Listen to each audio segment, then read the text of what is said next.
사도신경으로 함께 신앙 고백 드리겠습니다. 나는 전능하신 아버지 하나님 천지의 창조주를 믿습니다. 나는 그의 유일하신 아들 우리 주 예수 그리스도를 믿습니다.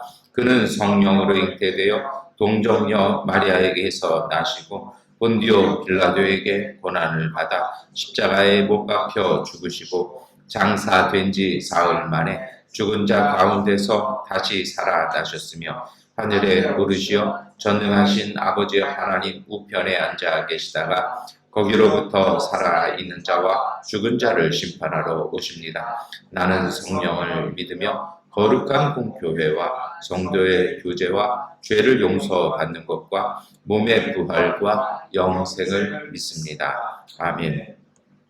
찬송가 272장 찬송 드리겠습니다. 고통의 망에 벗으려고 예수께로 나갑니다. 자유와 기쁨 베푸시는 주께로 갑니다.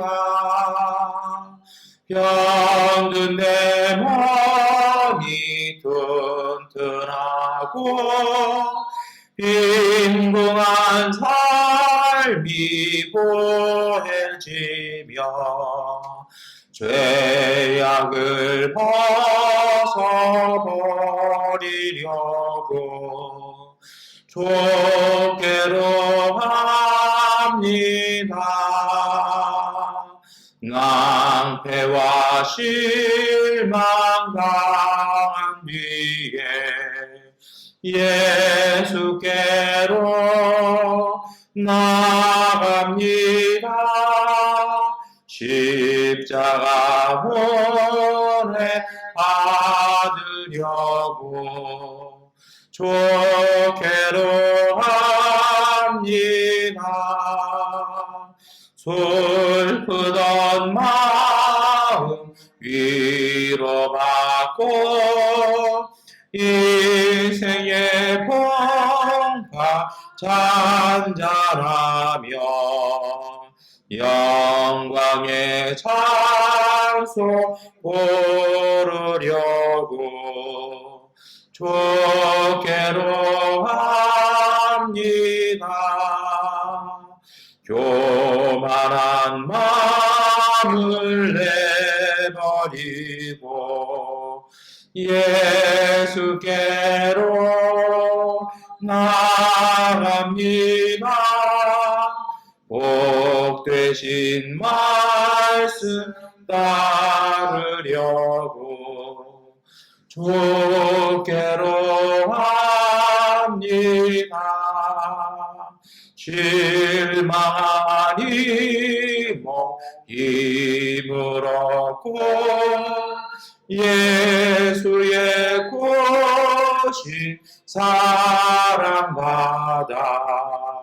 하늘의 기쁨 맛보려고 주께로 합니다. 죽음의 길을 벗어나서 예수께로 나갑니다. 영원한 집을 바라보고 주께로 합니다. 멸망의 포구 헤어나가 영화의 나라 다다라서 영광의 토를 배우려고 주께로 합니다. 아멘. 마태복음 8장 1절부터 4절까지의 말씀 세번역번 성경으로 함께 읽겠습니다. 예수께서 산에서 내려오시니 많은 무리가 그를 따라왔다. 나병 환자 한 사람이 예수께 다가와 그에게 절하면서 말하였다. 하고자 하시면 나를 깨끗하게 해 주실 수 있습니다. 예수께서 손을 내밀어서 그에게 대시고 그렇게 해주마 깨끗하게 되어라 하고 말씀하시니 곧 그의 나병이 나았다. 예수께서 그에게 말씀하시기를 아무에게 아무 말도 하지 말아라. 가서 제사장에게 내 몸을 보이고 모세가 명한 예물을 바쳐서 사람들에게 증거로 삼도록 하여라 하셨다. 아멘. 네, 오늘 마태복음 8장은요 산상수훈 다음에 있습니다. 다시 말하면 예수님께서 설교하신 그리고 사실은 산상수훈의 말씀이 그런 의미거든요. 모세가 전해준 십계명에 대치된다라는 거거든요. 그러니까 복음이 율법을 바꾸는 것이었습니다. 그래서 예수님께서 새로운 복음을 선포하신 다음에 내려오셨어요. 그리고 나서 마태복음은 8장에 계속해서 예수님께서 사람들을 치유해 주시는 이야기가 기록이 되어 있습니다. 그 얘기는 무슨 뜻이냐면요. 예수님이 전하신 복음이 정말 하나님의 능력이 있다는 것입니다. 하나님께서 세우시는 그 능력이 함께 있다는 것을 보여주기 위해서 예수님의 말씀 다음에 이제 예수님께서 치유하시는 이야기들을 기록을 모아서 해놨습니다. 그런데 다른 마가복음과는 다르게 이 나병 환자가 치료되는 것이요. 마태복음에서는 맨 앞에 나옵니다. 이 일부러 의도적으로 이렇게 했다라는 거죠. 그리고 나서는 이제 백부장에 대한 이야기가 이렇게 나옵니다. 오늘 본문을 이렇게 보면 내용이 어떻습니까? 예수님께서 내려오시니까 많은 사람들이 나오죠. 따라 나옵니다. 근데 그 중에 이제 나병 환자 한 사람이 이렇게 다가오더라는 것입니다. 전에도 한번 말씀을 제가 드렸는데요. 나병 환자는 사람들 모인 곳에 올 수가 없습니다. 근데 예수님께서 그걸 허용해 주셨던 것 같아요. 왜 그러냐면 예수님은 전염되시는 분이 아니라 예수님은 치유하시는 분입니다. 이게 복음입니다. 가끔 교회가 좀 잘못 생각할 때가 있어요. 교회를 보호해야 된다고 생각하거든요. 근데 교회와 신앙은 보호받는 곳이 아니고요. 오히려 교회와 신앙은 보호해 주는 곳입니다. 내가 치유받는 곳이 아니라 치유해 주는 곳입니다. 이 율법은요. 이 안에 생명이 없으니까 그 행위만 남아 있으니까 참 알맹이가 없으니까 어떡합니까? 이게 조금만 바람에 불어도 이게 날아갈 수 있거든요. 그러니까 어떻게 합니까? 이게 깨지면 어떡하나 지켜주고 보호해줘야 했습니다. 그런데 여러분 우리가 한번 생각을 해보세요. 우리가 하나님의 능력과 은혜를 보호해 주어야 할까요? 주님의 은혜와 능력이 우리를 보호하는 것일까요? 이것을 잘 봐야 하는 것이죠. 예수님이 이것을 열어두셨던 것 같습니다. 2절에 이 사람이 나와서 절하면서 이야기합니다. 이 율법대로 하자면 이건 난리난 일이죠. 정말 이 한가운데서 폭탄 터진 겁니다. 우리도 그러잖아요. 이렇게 사람들 모여 있는데 누군가 한 명이 나 코로나 걸린 것 같아요라고 하는 순간 난리가 나잖아요. 정말 홍해 기적이 연출되거든요. 제가 한국에서 그런 영상 하나 봤는데 사람 많이 모이는데 누군가 기침을 심하게 하니까 지하철 안에 쭉 주변이 비드라는 것이죠.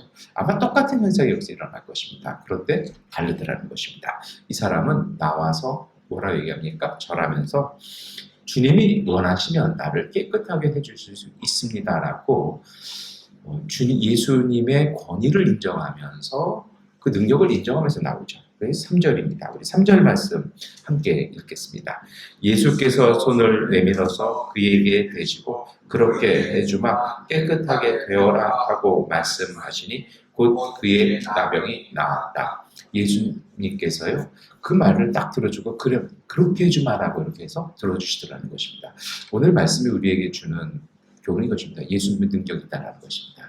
예수 그리스도의 복음은 더러움과 부정결함 그 시대로서는 치료할 수 없었던 이 병들을 치료하는 능력이 있었다는 것입니다. 율법마저도 그것은 부정하다라고 이야기해서 사람과 구별해야 된다라고 했던 그 장벽을 무너뜨려서 하나 되게 하셨습니다. 그 하나 되게 하시는 자리가 치유였다라는 것입니다.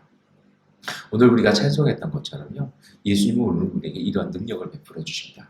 그런데 하나의 여기에 문제가 있습니다. 나가야 된다는 겁니다. 예수님 앞에 서야 한다는 것입니다. 제 선배 중에 이렇게 병원을 운영하는 분이 있습니다. 제가 사실은 그분 이야기는 그냥 반 정도 이렇게 듣습니다. 근데 이제 항상 이분이 입버릇처럼 하는 얘기가 있어요. 뭐 아프거나 이러면은 나한테 얘기를 해라. 그래도 사모님이 또 의사분이시거든요. 실력 있는 의사분이셔서 이렇게 하는데 제가 제 성격이 누구한테 이렇게 부탁하거나 이런 싫어해가지고 얘기를 안 했어요. 그랬더니 막 화를 내는 거죠. 그러다가 언제 한번 특별히 이번에도 치료받을 때 이제 처음 증상이 생겼을 때 가장 중요한 게 어느 병원을 갈 거냐라는 거죠. 그래서 한번 전화로 물어봤어요. 작은 병원에서 이거 큰 병원 가셔야 됩니다. 그래서 대학병원 가셔야 된다. 그래서 제가 어느 병원 가는 게 좋겠습니다. 그랬더니 어느 병원을 가래요. 대학병원 어디를 가라고. 그게 장기적으로는 좋습니다. 근데 그게 정말 우리가 소위 말하는 대로 신의 한 수였어요. 그래서 거기에서 진료를 시작하고 거기에서 또 이제 입원을 했는데 주치 교수가 왜 그렇게 깐깐하고 그렇게 환자 무시되는지 정말 기분 나빠서 진료 못 하겠더라고요. 저도 한시인데 그 의사분도 한시여가지고 한시들이 좀 독특한 데가 있거든요. 그래서 의사를 정말 잘못 만났다 뭐 이러고 있는데요. 그 사모님이 와서 이렇게 보더니 제 1년 후배예요. 그러면서 전화 한 통을 하는 순간 모든 상황이 바뀌었어요. 그래서 간호사분들이 저한테 뭐 병원에 높은 백이 있으신가요? 이렇게 하면서 그렇게 하더라고요. 심지어 거기서 수술까지도 그렇게 해서 정말 많은 도움을 받았습니다. 그리고 나서는 제가 어떤 게 생겼냐면 제 주변에 누가 아프다, 병원을 가셔야 된다, 아니면 저도 뭔가 좀 새로운 게 생기면 얼른 전화합니다. 이번 주에도 어느 분을 병원을 소개해줘야 될 일이 있는데 마침 이분이 또 미국에 가 있어요. 그러니까 시차가 안 맞으니까 서로 전화 연결이 안 되는데 저 틈만 나면 전화해보고 문자 확인해보고 그래가지고 이렇게 하는데요. 이게 무엇입니까? 내가 경험해보고 체험하니까 신뢰가 생기는 거죠. 그리고 어떻게 되는 겁니까? 한번 참 이게 좋은 경험을 해보고 이렇게 도움이 되니까 자꾸 이렇게 거기에 대한 믿음이 생겼잖아요. 그러니까 이제 전화해서 사모님께 좀 여쭤봐 주십시오. 사모님 좀 알아봐 주세요. 라고 하면 정보가 거의 확실해요. 이거 제가 드리고 싶은 이야기는 이것입니다. 예수님께서는 복음의 능력도 담아주셨고 은혜도 담아주셨어요. 근데 우리가 가끔 이거를 못 볼 때가 있습니다. 이걸 사용하지 않을 때가 있는 거죠. 괜히 우리 혼자 가슴에 담아두고 마음에 담아놓고 우리 혼자 끙끙끙끙 거릴 때가 있어요. 소위 말로 제가 예전에 자주 듣던 말인데요. 병을 키우고 있는 것이죠. 뭔가 문제가 생기면 우리가 열심히 노력해도 잘 안 되는 것이라면 그것이 하나님의 영역이라면 그것을 예수님 앞에 가지고 나가는 그 믿음이 필요합니다. 사람은 누군가 자꾸 부탁하면 사람은 귀찮아할 수도 있고 또 도와달래 하면서 싫어할 수 있습니다. 그런데 예수님의 사랑은 우리와의 사랑과 다릅니다. 오히려 받고 오시는 것을 더 좋아하십니다. 그리고 그 예수님은요. 우리가 고백한 대로 우리의 믿음대로 우리를 치료해 주시고 회복시켜 주십니다. 여러분 오늘 우리의 이 삶 또 생활하면서요. 이 하루를 살면서 우리의 가슴 속에 안 되고 무겁고 힘들고 화나는 일을 마음에 담아두는 것이 아니라 마음에 담아둬봤자 썩는 일밖에 더 있겠어요. 거기서 나오는 그 여러 가지 독소들이 우리의 얼굴, 우리의 삶, 우리의 관계들을 힘들게 합니다. 거기에 담아두는 것이 아니라 예수님 앞에 끄집어서 내려놓는 그 믿음과 그 신앙이었으면 좋겠습니다. 그리고 그렇게 하시면 체험합니다. 한 번 체험을 하며 두 번 체험을 하고 세 번 체험하면 그것이 일상이 됩니다. 내가 하는 것보다 예수님께서 해주시는 것이 더 온전함을 믿기 때문인 것입니다. 여러분 오늘 우리의 삶 속에 그러한 믿음을 가지고 살았으면 좋겠습니다. 두 번째로 오늘 예수님은요. 고쳐주니까 얼마나 좋았겠어요. 뭐 이렇게 얘기하려니까 예수님께서 얼른 뭐라 얘기하십니까? 가서 사람에게 말하지 말고 가서 모세의 율법에 기록된 대로 제사장에게 보이고 그것을 증거로 삼으라 얘기합니다. 이 무슨 말씀이냐면요. 하나님의 아들 예수 그리스도 이 복음이 율법적인 보다 더 뛰어나다라는 것입니다. 그런데 이것이 단순히 어떤 개인적이고 주관적인 것이 아니라 그 시대의 공식적인 인증 방법이 가서 제사장 앞에 가서 제사 드리고 그리고 제사장에게 검사받고 제사장이 공인해 주는 것이었습니다. 이것은 무엇이냐면요. 하나님의 말씀의 온전한 삶, 그 시대에서 공인되어지는 삶을 살라는 것입니다. 받은 몸, 은혜 받은 것, 치유받은 것으로 모든 사람에게 증거를, 공적인 증거를 삼아서 모든 이들이 알 수 있도록 그러한 삶을 살아가야 한다는 것입니다. 오늘 우리가 중간중간 받은 은혜들이 있습니다. 체험할 때가 있죠. 이 단계를 잊어버려서는 안 됩니다. 이것이 내 개인의 어떤 체험이라는 것이 되는 것이 아니라 정말 하나님께 영광도 되고 그 모든 사람들이 인정할 수 있도록 우리의 삶을 공인되어진 삶으로 가져갈 필요가 있습니다. 이제 정리하고 기도를 하려고 합니다. 여러분, 예수님 앞에 나아가서 기도하고 간구할 때 주님이 들어주십니다. 이것을 우리가 잊어버리고 살아서는 안 될 것 같습니다. 가만히 쌓아두고 먼지 쌓아두는 것이 아니라 정말 이 예수님의 사랑으로 베풀어 주신 이 은혜를 우리가 힘입어 살기를 축원합니다. 그리고 그 받은 은혜를 가지고 하나님의 영광이 드러나도록 모든 사람들이 그것을 보고 우리와 같은 은혜를 보일 수 있도록 그 길을 소개하는 믿음의 삶, 승리하는 삶 되시기를 축원합니다. 기도하겠습니다. 전능하신 아버지 하나님, 오늘 우리에게 하나님 마음속에 항상 기억하게 하여 주옵소서.